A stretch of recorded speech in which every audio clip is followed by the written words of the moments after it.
오늘은 부르심에 헌신하라 이런 제목으로 같이 나누도록 하겠습니다. 한번 따라서 합니다. 부르심에 헌신하라. 하나님은 오늘 말씀을 통해서도 사람을 부르시고 또한 오늘 이 시대에도 우리를 통하여서 일하시는 하나님인 줄 믿습니다. 오늘 말씀 에스라 7장은 이제 이스라엘 민족이 이 바벨론의 포로로 잡혀갔다가 그러니까 남유다가 멸망을 해요. 그러니까 하나님의 택한 백성이지만 하나님을 사랑하고 하나님을 경배하고 또한 하나님의 마음을 품고 선행을 살아가는 빛과 소금이 되도록 부르셨지만 하나님께서 그 부르심을 망각하고 또한 원래 있던 그 원주민보다도 더 타락한 삶으로 살아감으로 인하여서 하나님께서 결국은 이 나라를 멸망하기까지 그런 그 결과를 가져옵니다. 그리고 나라가 멸망하고 이제 집사님 그 멸망하기까지 그렇게 되었지만 하나님께서 그들을 다시 이제 예루살렘으로 복귀시키셔요. 그래서 이제 크게 3번 정도 그들을 인도해서 다시 예루살렘으로 돌아오게 하는데 오늘 본문에 나온 에스라는 이제 첫 번째, 두 번째에 나온 이끌고 나온 지도자라고 할 수 있습니다. 그래서 에스라 두 번째 이제 예루살렘으로 돌아오는 그 사람을 이끌었던 에스라가 어떤 사람인가를 오늘 1절에서 10절까지 자세하게 설명하고 있어요. 1절부터 5절까지에는 그가 어떤 계보를 이루고 있는가를 설명합니다. 누구의 후손인가, 어떻게 계보가 이어졌는가, 그걸 통하여서 에스라가 어떤 사람인가 그걸 이야기하고, 그리고 또 6절부터는 이제 그가 율법에 매우 익숙한 학자다. 또한 왕의 그 여호와의 도우심을 받았고 왕으로부터 많은 도움을 받고 있는 그런 사람인 것을 이야기합니다. 그리고 결국은 이제 그가 하나님의 도우심으로 약속의 땅 예루살렘까지 안전하게 하나님의 인도를 따라 도착하게 된 것을 선포하고 있습니다. 오늘 말씀을 통하여서 하나님은 전능하시죠. 믿으십니까? 하나님은 능력이 충분하셔요. 우리의 도움이 필요할까요? 아니에요. 하나님은 우리의 도움이 없어도 충만하신 하나님이고 전능하신 하나님이고 부족함이 없는 하나님이에요. 근데 성경을 통하여서 하나님의 일하는 방식은 의외의 모습을 봐요. 여러분이 누군가에게 일을 시켰는데 예를 들어서 신병이나 초짜나 누구에게 일을 시켰어요. 여러분 직장에서 또 가정에서 일을 시켰는데 안 시킨 것만 못한 사람들이 있죠.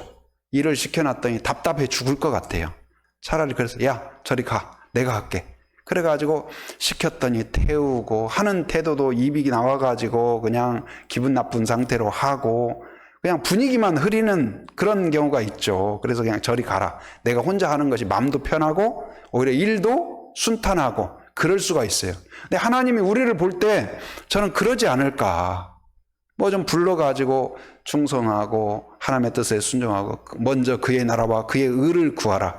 우리 찬양대는 아름답게 오늘 비 오는 날 봄비 내리는 날 찬양을 하니까 마음속에 봄비처럼 촉촉하게 더 은혜가 내리는 것 같아요. 근데 그렇게 찬양했으니까 평생 먼저 그의 나라와 그의 의를 구하는 우리 찬양대가 되기를 바랍니다. 네, 우리 성도들도 그런 삶을 살아야 될 줄 믿습니다. 근데 믿는데 우리의 삶을 보면 하나님이 그만해라, 야 그만해 하고 싶은 마음이 막 들지 않을까 그런 생각이 들어요. 답답하고. 그럼에도 불구하고 하나님은 연약하고 부족하고 어리석고 실력도 부족하고 능력도 부족하고 제대로 하는 것도 별로 없는 사람들을 부르셔서 그들을 통하여 이 일에 동참하게 하셔요. 그리고 사용하시고 그걸 통하여 영광을 받으시고 함께 기뻐하시는 하나님. 그게 은혜인 줄 믿습니다. 오늘 또 여러분과 저를 하나님이 필요해서가 아니라 하나님이 다 하신 밥상에 다 하신 일에 동참하게 하신다. 은혜에 동참하게 하시고 기적에 동참하게 하시고 하나님의 의로우신, 선하신, 위대하신 일에 오늘 또 불러주셨음을 기억하는 여러분이 되기를 바랍니다. 근데 오늘 이 에스라의 계보와 에스라에 대한 이야기를 통하여서 하나님의 부르심, 그리고 부르심에 헌신하고 충성한 그 반응에 대해서 같이 나누고자 합니다. 3가지 정도 나누는데요. 이것을 통하여서 내가 하나님 앞에 하나님이 부르시면 내가 어떤 상태건 어떤 존재건 하나님 앞에서는 하나님의 부르심 앞에 누구든지 순종할 수 있고 누구든지 함께 할 수 있다. 하나님의 은혜로 부르신 가운데, 그래서 기쁨으로 순종하고 동참하는 여러분이 되기를 바랍니다.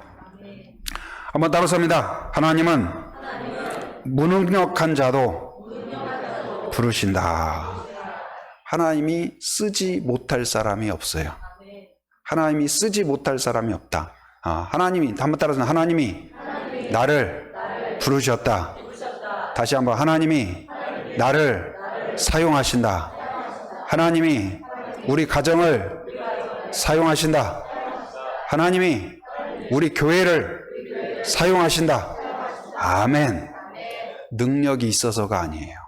오늘 이 계보를 통하여서 같이 나누고자 합니다. 오늘 보면은, 오늘 이제 성경에 보면 계보들이 나와요. 창세기에도 노아에 대한 계보가 나오고, 또 복음서에도 보면 예수님의 계보를 소개하죠. 누가 누구를 낳고 누가 누구를 낳고 쭉 그런 내용들을. 근데 오늘 계보의 약간 특징을 보면 한 사람을 기준으로 삼고 그의 아버지가 누군지, 그래서 그가 몇 대손, 몇 대손, 몇 대손, 몇 대손 해서 누구까지 올라가요? 몇 대손? 16대손. 여러분의 16대손이 누군지 아세요? 아세요? 제가 우리 아이들에게도 그랬어요. 우리는 황희정승의 아빠가 18대손이다. 너는 몇 대손? 19대손. 그래서 아이들도 항상 제가 뭐 이야기하면, 예, 아버님, 제가 황희정승의 19대손입니다. 걱정하지 마십시오. 청렴하게 거짓말 안 하고 잘하겠습니다. 그래, 그러거라. 우리 집안 분위기가 그렇습니다. 그런데 여러분, 어떤 맛집도 예를 들어서 아버지의 가업을 이어서 아들이 하는 뭐 그런 그 뉴스라든지 아니면 뭐죠? 그 TV 프로 뭐 저녁 시간 되면 그런 뭐 맛집 이야기가 많이 나오잖아요. 그런데 3대 이어서 한다 하면 대단하지 않아요? 일본에 가면 막 몇 대 이어서 한 그런 집도 있다고 하잖아요. 그런데 예를 들어서 16대에 이르도록 하나님의 부르심에 충성한 가문. 대단하지 않아요? 여러분, 신앙적으로 3대, 4대, 5대, 6대가 있을까요? 우리나라에? 6대가 있을지 모르겠습니다. 그 몇 대에 이어졌던 그것이 몇 대에 끝나지 않고 10대, 15대, 20대까지 쭉 이어갈 수 있기를 주님의 이름으로 축원합니다. 그런데 하나님이 함께 하시면 보통 세상 일은요, 에너지라는 것이 동심원을 그릴 때에 가운데 빵 돌이 하나 떨어지면 팍 일어나죠. 그랬다가 점점점 퍼질수록 강해져요, 약해져요? 약해지죠. 그런데 하나님의 역사는 갈수록 약해지지 않아요. 예를 들어서 처음 불렀던, 오늘 계보에서 처음 부른 계보가 누구예요?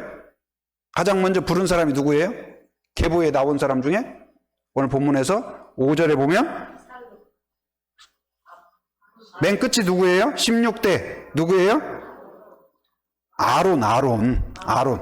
아론을 불렀 때의 아론의 충성과 헌신이 오늘 맨 마지막 누구를 불렀어요?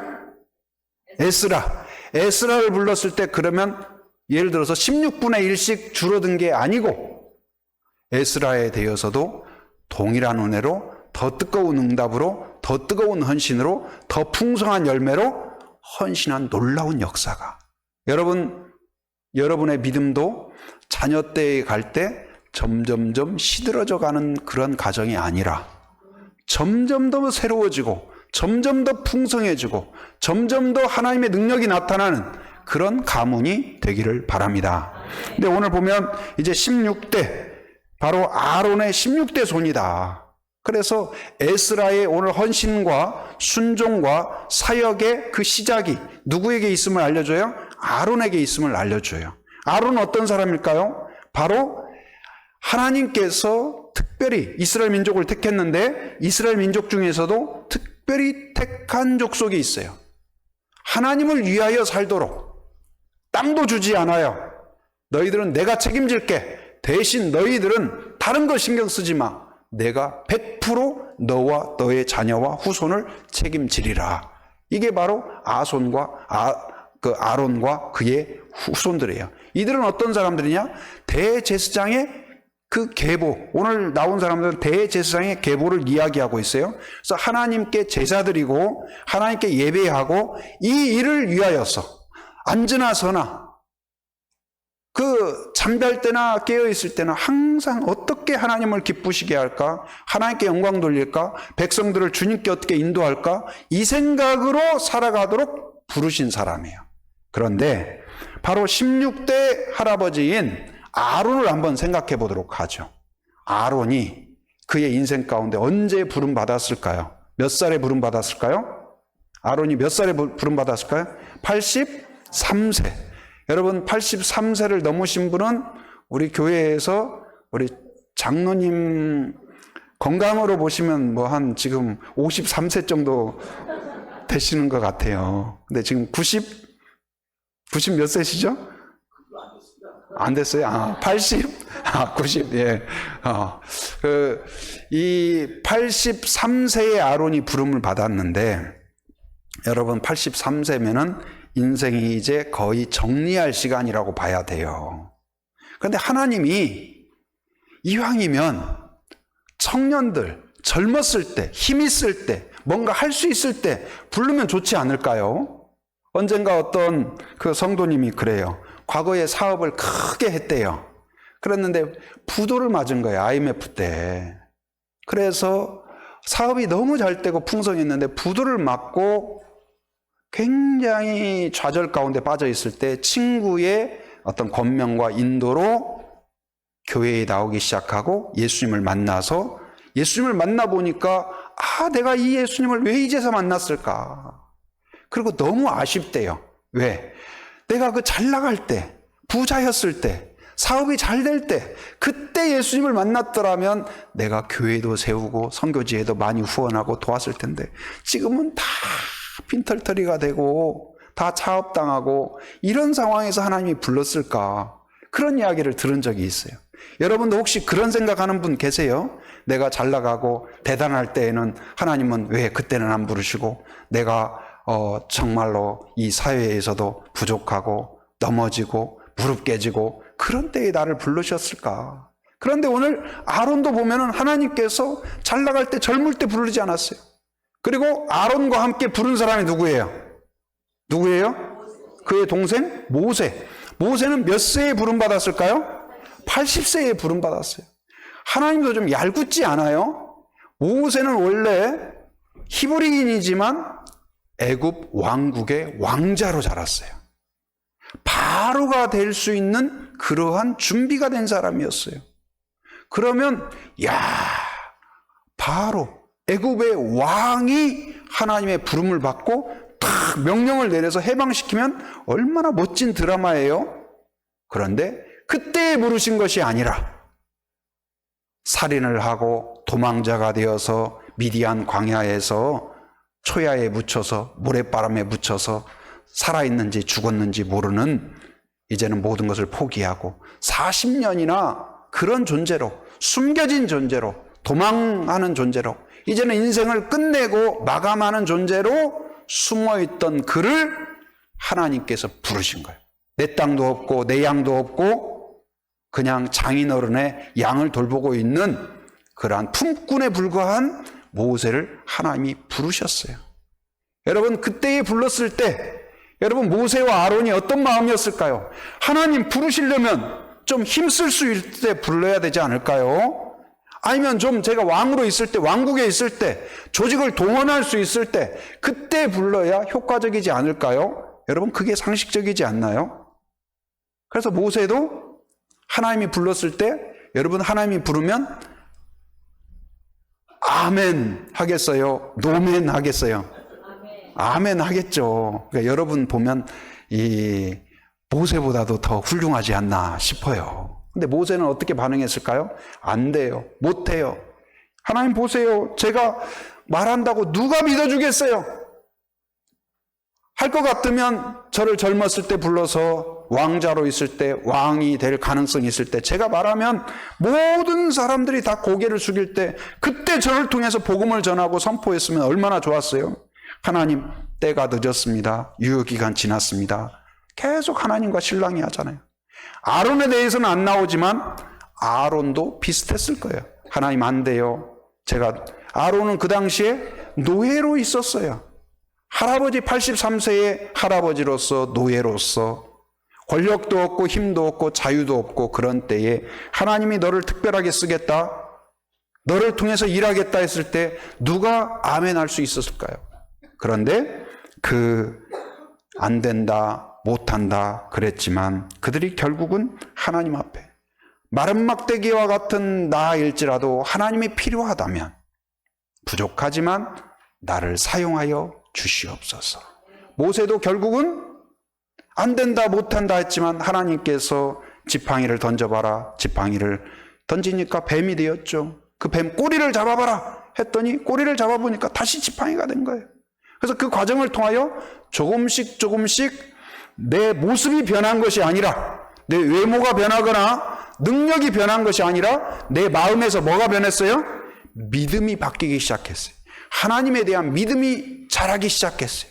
그래서 그 마음속에 어떤 생각이 들어요? 내가 부족하지만, 내가 아무것도 할 수 없지만 하나님이 나와 함께 하시면 가능한 줄 믿습니다. 여러분 안에 이 믿음이 있길 바랍니다. 내가 아무리 부족하고, 내가 아무리 연약하고, 내가 아무리 수치 가운데 있고 죄 가운데 있다 할지라도 하나님이 택하신 그 은혜 안에서 함께 하면 하나님의 거룩한 도구가 될 줄 믿습니다.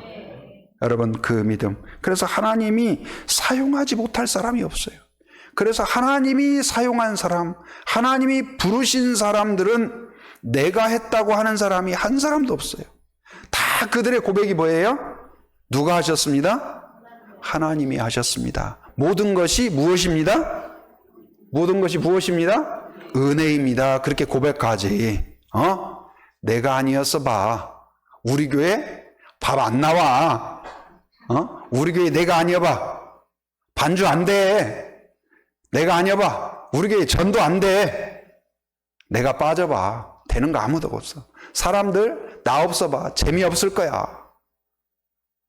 여러분, 내가가 아니라 그것마저도 그 은사를 주신 하나님의 은혜인 줄 믿습니다. 그래서 바로 우리는 하나님의 부름 받은 사람은 하나님의 부름 앞에서 나를 자꾸 보고 안 돼요 못해요가 아니라 하나님 오병이어처럼 나같이 부족하지만 사용하여 주시옵소서. 따라서 합니다. 하나님 저를 사용하여 주옵소서. 하나님 우리 자녀를, 다음 세대를 사용하여 주옵소서. 자녀가 함께 있는 분은 한번 이렇게 등을 토닥이면서 하나님 우리 아들을, 우리 딸을 사용하여 주시옵소서. 그래서 여러분이 선포해 주세요. 하나님이 너를 사용하신다. 아까도 우리 아이 중에 그 중고등부 아이 중에 이제 잠깐 왔다가 들어왔다가 나가더라고요. 그래서 저는 그래서 왜 가나 했더니 그러고 안 들어와요. 그래도 아마 엄마 아빠가 교회 가라고 한 것 같아. 그러니까 그래도 예배당을 찍고 간 거예요. 그래도 그것도 내가 감사하다. 그래서 제가 잠깐 약간 그 중간 시간에 제가 집에 좀 갔다 올려서 가는데 누가 안녕하세요 그래요, 밝은 목소리로. 그래서 누군가 봤더니 아까 그 아이가 있는 거예요. 그래서 거기 쪼그려 앉아요. 그래서 뭐 하냐고 했더니 친구 기다리고 있다고. 그럼 교회에서 기다리지, 추운데. 아니에요. 그래서 제가 또 가니까 안녕히 가세요. 인사성이 얼마나 밝은지. 그래서 제가 뭐라고 했을까요? 힘내라, 내가 기도하고 있다. 그랬더니 고맙습니다 또 하더라고요.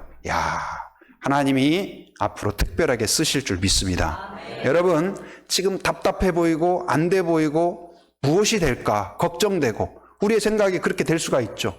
답답하고 암담하고. 그런데 이 모세를 쓰신 하나님, 아론을 쓰신 하나님이 오늘 그 능력 없고 인생을 마감할 날을 기다리는 그 할아버지까지도, 노예까지도 사용하신 하나님께서 오늘 여러분과 저를 택하셔서 하나님의 거룩한 도구로, 하나님의 위대한 도구로, 하나님의 나라로 쓰실 줄 믿습니다. 그래서 안 된다, 우리 눈에서 저 사람은 안 돼 할 사람이 있어요, 없어요? 없어요. 어떤 하나님의 도구가 될지 몰라요. 버린 돌이, 건축자가 버린 돌이 하나님의 은혜 안에서 뭐가 되었다? 모퉁이 돌이 되었다고 그랬잖아요. 사람들이 버렸다 할지라도 하나님이 들으시면 위대한 작품이 될 줄 믿습니다. 그래서 하나님, 저를 사용하여 주시옵소서. 우리 가정을 사용하여 주시옵소서. 그 고백이 여러분의 고백이 되기를 바랍니다. 두 번째는, 그러니까 첫 번째는 어떤 사람도 하나님이 쓰지 못할 사람이 없다. 두 번째는 어떤 상황도 하나님이 일하지 못할 상황은 없다. 아무리 절망, 아무리 암담해도 하나님이 함께 하시면 소망으로 바꿔 주신다는 사실이에요. 여러분, 에스라에 대한 계보를 쭉 이야기하는데, 에스라의 아버지가 누굴까요? 오늘 본문에 보면 나오는데 1절에 에스라의 아버지가 누구예요? 스라야. 찾았어요? 예, 누가 찾았어요? 예, 훌륭합니다. 스라야. 근데 스라야도 대제사장이었어요.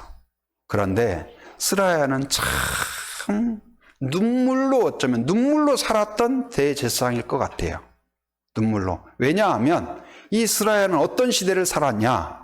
바로 시드기야 시대에, 남유다의 시드기야 시대의 대제사장이었어요. 시드기야는 어떤 시대냐? 나라가 망한 시대예요. 시드기야는 심지어 끌려가면서 눈이 뽑히기까지 해요. 백성들이 포로로 잡혀가요. 성전이 불타요. 왜 그러냐? 군사력이 부족해서가 아니에요. 하나님을 우습게 여기고 하나님을 배교하고 그리고 우상숭배에 찌들어서, 곧 대제사장은 어떤 사람이에요? 사람들에게 하나님께 돌아오십시오, 하나님을 의지하십시오, 말씀에 순종하십시오, 이걸 외치는 사람이잖아요. 그런데 누구도 거기에 제대로 된 반응을 보이지 않는 시대예요. 여러분, 전도를 해도 응답이 없어요. 열매가 없어요. 예배에 설교를 해도 다 졸기만 해요. 관심이 딴 데 있어요. 제대로 된, 얼마나 그 제사를 끝내고도 허무하고 허탈하고 내가 도대체 뭐 하고 있는 것일까? 여러분, 제가 설교할 때에도 부족하지만 이렇게 설교했을 때 목사님, 그 목사님 설교 통해서 빈말이라도 참 은혜가 됩니다. 정말 힘이 됩니다. 한 주 동안 목사님 설교 들으니까 에너지가 팍팍 솟습니다. 그러면 저도 그게 진짜인 줄 알고 막 힘이 나거든요. 근데 대부분 그냥 지나가요. 그냥 가요. 그냥. 예. 근데 누가 인사하냐? 누가 인사할까요? 누가, 목사님 설교 아주 은혜스러웠습니다. 인사하면서 보면은 관광객으로 오신 분들, 손님으로 오신 분들. 근데 이해가 돼요. 여러분, 자녀들은 집에서 밥 아무리 해줘도 엄마 잘 먹었습니다 해요, 안 해요? 해요? 아주 착한 자녀예요. 근데 대부분은 어머님 오늘 식사 이렇게 정성껏 차려주셔서 제가 어마마마 진심으로 감사드립니다. 나중에 앞으로 제가 돈 벌면 확실하게 쏘겠습니다. 이런 자녀가 있다면 복되죠. 근데 누가 이제 손님이 찾아와서 밥 먹으면 고맙다고 대부분 인사하잖아요. 오늘 잘 먹었다고 하고. 그래서 제가 가만히 생각해 보면 성도들이 막 답변 안 한다고 너 실망하지 마라, 원래 그런 거다. 그래서 위로를 해 주시더라고요. 근데 여러분, 빈말이라도 서로 그래도 축복하고 격려해 주시길 바랍니다. 예, 그래서 여러분의 그 한마디가 저에게도 힘이 돼요. 근데 제가 설교하려고 딱 나오기만 하면 다 묵상하고, 그리고 마음속으로 주여 빨리 끝나게 하여 주옵소서 하는 것 같고, 그럼 제가 막 당황해요. 그래서 찬양대는 그래도 잘 듣나 했더니 찬양대도 주여 빨리 끝나게 하여 주옵소서. 그래서 옆 사람하고 오늘 은혜가 돼요 하는 것이 아니라 입모양 보니까 오늘 목사님 설교가 좀 길어. 그러면은 막 그때부터 상처가 돼요. 그래가지고 이거 그냥 설교를 그냥 끝내버릴까? 막 그런 생각이 들기도 하고 막 그럴 수가 있잖아요. 근데 이 그 에스라의 아버지 스라야는 그런 시대예요. 반응도 없어요. 사람들이 전혀 듣지를 않아요. 그리고 본인도 결국은 포로가 되어가요.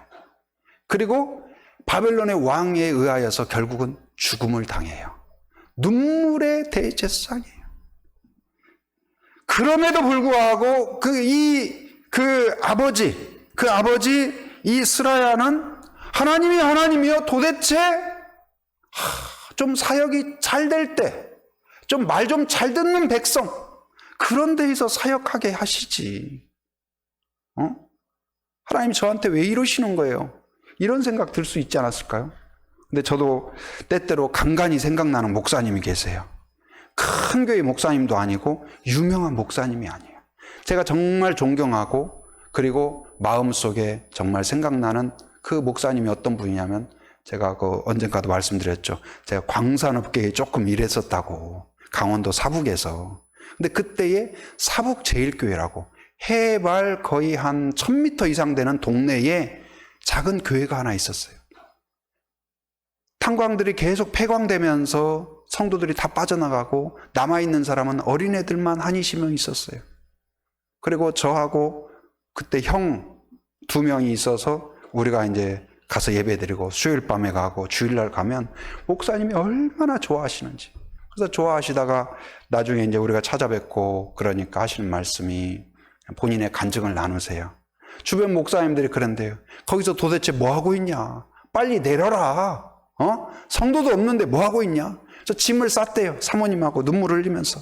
내려가려고 하는데 짐을 쌌는데 마음속으로 내가 가버리면 우리 교회가 문 닫고 지금 그나마 있는 한 20명 되는 어린아이들은 어떻게 하지? 교회가 없어지는데. 죄를 짓는 것 같아서 다시 짐을 풀고. 그리고 또 너무 힘드니까 또 짐을 싸야겠다고 또 짐을 쌌다가 기도하면서 마지막 기도하고, 하나님 이제는 도무지 안 되겠어요. 이제는 내려가야겠습니다 하면 또 마음속에서 그 아이들이 초롱초롱한 눈 아이들이 떠올라서 다시 내려놓고 했던 그 목사님. 열매가 없고, 여러분 막 부흥하는 교회, 막 대단한 교회, 막 몇십만이 모이는 그런 교회에서 목회하고 싶고 그러지 않겠어요? 그런데 사역에 열매가 없고 한계가 있고, 여러분 지금 시골 교회 노인들밖에 없고 점점 줄어들어요. 부흥 생각하기도 쉽지 않은 그런 교회들, 눈물로 씨름하는 그런 목회자들이 있어요. 선교지에서 10년, 20년 해도 열매도 거의 없는, 내가 도대체 여기서 뭐 하고 있지? 그 신병훈련소 가면 가끔 얄밉게도 그런 거 시켜요. 제대로 이제 익숙하지 않으니까 좀 잘 못하죠. 그러면 따라서 해. 내가 왜 이럴까? 사회에서는 안 그랬는데 그거 따라서 하거든요. 근데 여러분 자기 자책감 들고 그럴 때가 있어요. 그런데 그것을 이 아버지 스라야가 견뎌냈어요. 이해가 안 됐을 수도 있어요. 그런데 그를 통하여 이스라엘 민족을 다시 이끌어가고 개혁시키는 오늘 에스라와 같은 선지자를, 제사장을 하나님이 예비하고 계셨다는 사실이에요. 여러분 때때로 답답하고 왜 이러실까? 좀 활력 있고 힘 있고 열매 있고 위대한 일을 이루고 사람들에게 추앙받고 인정받고 그런 데에 나를 딱 케이크 위에, 하얀 케이크 위에 그 체리 딱 올려놓듯이, 반지에 다이아몬드 딱 꽂히듯이 나를 좀 그렇게 사용하시지. 왜 나를 이렇게 누구도 알아보지 못하고 알아주지도 않고 버림받은 사람처럼 이러는데, 그런데 그 한계와 어려움과 눈물을 견뎌낸 사람들이 그 중간 고리들이에요. 그들이 있었기에 오늘 이 에스라가 있을 수 있었다는 것이에요. 여러분 오늘 바로 이 눈물로 견뎌내는 사람들이 있습니까? 이해할 수 없는 어려움, 당혹스러움, 절망, 이제는 끝인가 보다 그런 상황들. 그런데 그 가운데에서 하나님이 놀라운 영적인 봄을 예비하고 있는 줄을 믿으시기 바랍니다. 여러분 막 찬바람 불고 최근에 계속 제주도답지 않게 봄빈지 겨울빈지 계속 내렸죠. 계속 내렸잖아요. 근데 이 쌀쌀한 빛 가운데에서 제가 보니까 새싹들이 얼마나 지금 자라고 있는지. 수국이 완전히 그냥 삐쩍 말라 있었는데 거기서 새싹이 팍팍팍 돋았어요. 우리는 그냥 막 비 안 맞으려고 한 방울이라도 안 맞으려고 그냥 우산 속으로 움츠려 들고 그랬었는데 그 가운데에서 그 비를 다 맞고 그 추위를 다 겪었던 그들 안에 어때요? 새싹이 돋고 봄이 온 것을 알려주는 봄의 전령사가 되었다는 사실이에요. 여러분, 그 어려움 가운데에서 하나님이 쓰지 못할 상황은 없다. 그것마저도 견뎌내고 이겨내고 하나님 바라보며 인내하면 하나님이 오히려 하나님의 놀라운 에스라와 같은 위대한 일을, 놀라운 개혁의 역사를 준비하시고 예비하시고 이뤄 가시는 줄 믿습니다. 그리고 이제 그 6절 한번 읽어봅니다. 6절 같이 시작. 이 에스라가 바벨론에 올라왔으니 그는 이스라엘의 하나님 여호와께서 주신 모세의 율법에 익숙한 학자로서 그의 하나님 여호와의 도우심을 입음으로 왕에게 구하는 것은 다 받은 것이 자이더니. 예. 자, 에스라는 보면 참 복받은 사람인 것 같아요. 보니까 에스라는 그 아버지에 비해서 모든 것이 좋아졌어요. 하나님과도 어때요? 하나님의 은혜를 받았어요, 안 받았어요? 받았죠. 풍성해요. 그리고 또한 여기 보니까 율법으로도 아주 익숙해요. 율법으로. 그러니까 말씀을 굉장히, 그래서 그 바벨론 사회에서도 뭔가 사회적인 역할이 있었고 궁중에서도 뭔가 역할이 있었던 것 같아요. 그리고 밤에 돌아와서는 집에서 말씀을 깊이 연구한, 주경야독한 그러한 사람이었던 것 같아요. 아직 뭐 이렇게 제사장으로서 요구되는 바도 없었지만 준비하고 사람들이 날 원하든 원하지 않든 매일 하나님과 가까이 하고, 그리고 또 보면은 어때요? 하나님의 도우심이 있었다. 어떤 사람에게 하나님의 도우심이 있었을까요? 어떤 사람에게 하나님의 도움이 있어요? 어떤 사람에게? 하나님께 구하는 자에게, 곧 기도로 하나님과 깊이 있는 교제가 있었어요. 지금 뭐가 있을 때, 일이 있을 때뿐만 아니라 없을 때에도, 사람들이 나를 원할 때뿐만 아니라 원하지 않을 때에도, 나를 필요로 하는 상황이 되었을 때뿐만 아니라 그렇지 않은 상황에도 하나님과 나 사이는 항상 동일했어요. 에스라가. 여러분, 뭐가 상황이 있으면 그때 움직이는 것이 아니라, 맛집은 주문 들어와야 일하는 것이 아니라 주문 들어오기 전에 이미 새벽부터 세팅이 다 돼요. 영적으로 여러분도 그럴 수 있기를 바랍니다. 항상 하나님과 준비한 신선한 은혜, 풍성한 은혜, 최고의 품질의 그 은혜가 여러분 안에 충만하기를 바랍니다. 뿐만 아니라 그는 왕에게도 구하는 것을 다 받았다고 그랬어요. 왕이 아주 특별하게 여겼어요. 존중받았어요. 여러분, 그 아버지에 비해서는, 아버지는 왕에 의해서 죽임을 당한 사람이에요. 근데 그 아들이 이런 걸 보면은 얼마나 달라졌습니까? 잘 나가고, 성공하고, 풍성하고, 부족함이 없고, 권위가 있고, 그래서 그 사회에서 이제는 자리를 잡았다고 봐야 돼요. 안정되었어요. 그런데 그때에 하나님의 부르심이 있어요. 그런데 그가 어떻게 했을까요? 안정되고 풍성하고 성공했음에도 불구하고 거기에 안주하지 않고 하나님의 부르심에 아멘으로 화답해요. 여러분, 내가 이룬 업적이 아무리 풍성해도 잘 되어가도 안정이 되었어도 그것이 나를 안주하게 된다면 어리석은 사람입니다. 어떤 상황 가운데서도 하나님의 부르심, 하나님의 인도하심에 기꺼이 아멘으로 오늘 에스라와 같이 순종하며 나아가는 그러한 성도가 되기를 바랍니다. 제가 아는 어떤 목사님이 있는데요. 그 목사님이 CC 저희 선배 목사님이에요. 한참 선배 목사님이에요. 근데 이분이 이제 CC 사역을 하시다가 목회를 하셨어요. 전주에서 교회를 하셨어요. 교회도 아주 성공적으로 목회를 잘 하셨어요. 근데 CC를 하셨기 때문에 CC 이제 동기 간사님 중에 일본 선교사로 가신 선교사님이 계셨어요. 그 선교사님이 이제 기도 편지를 보내는 거예요. 근데 기도 편지의 내용 중에 하나가 뭐였냐면, 목사님, 저를 위해서 늘 기도해 주셔서 감사합니다. 지금 일본 선교의 상황이 이렇습니다. 세계 어느 나라보다도 어렵습니다. 바로 일본은 이 젊고 유능하고 가능성이 많은 그런 선교사도 필요하지만 어쩌면 사역의 경험도 있고 목회의 경험도 있고 연륜도 있고 어쩌면 이제 거쳐가는 그런 목회자가 선교사가 아니라 일본을 위하여서 남은 여생을 내가 다 드리기로 결단하는 그런 선교사가 필요합니다. 주변에 한번 그런 사람을 위해서 기도해 주시고 찾아주십시오. 부탁을 한 거예요. 그래서 이 목사님이 새벽마다 기도를 했어요. 새벽마다. 옛날에는 이제 강대상 뒤에 이렇게 무릎 꿇고 기도하잖아요. 기도를 막 하다 보니까 떠올라요, 누가. 아, 자기 노예의 어떤 목사님이 딱 맞을 것 같아. 그래서 기도를 끝나자마자 기쁨에 이제 전화를 했어요. 목사님, 내가 요즘 요 며칠 새벽 기도에 열심히 기도왔는데 하나님이 오늘 응답을 주셨습니다. 그래서 여차여차해서 일본에서 이런 요청이 있는데 목사님이 아주 제격인 것 같아요. 목사님, 하나님의 부르심입니다. 헌신하시죠.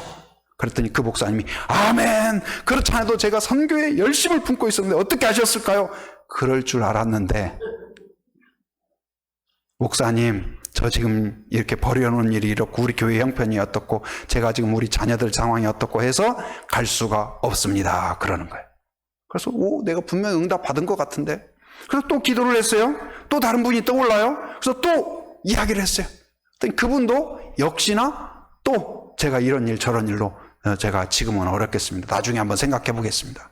그래서 실망해가지고 주님, 세상에 목사들이라고 부름받은 사람들이 이럴 수가 있습니까?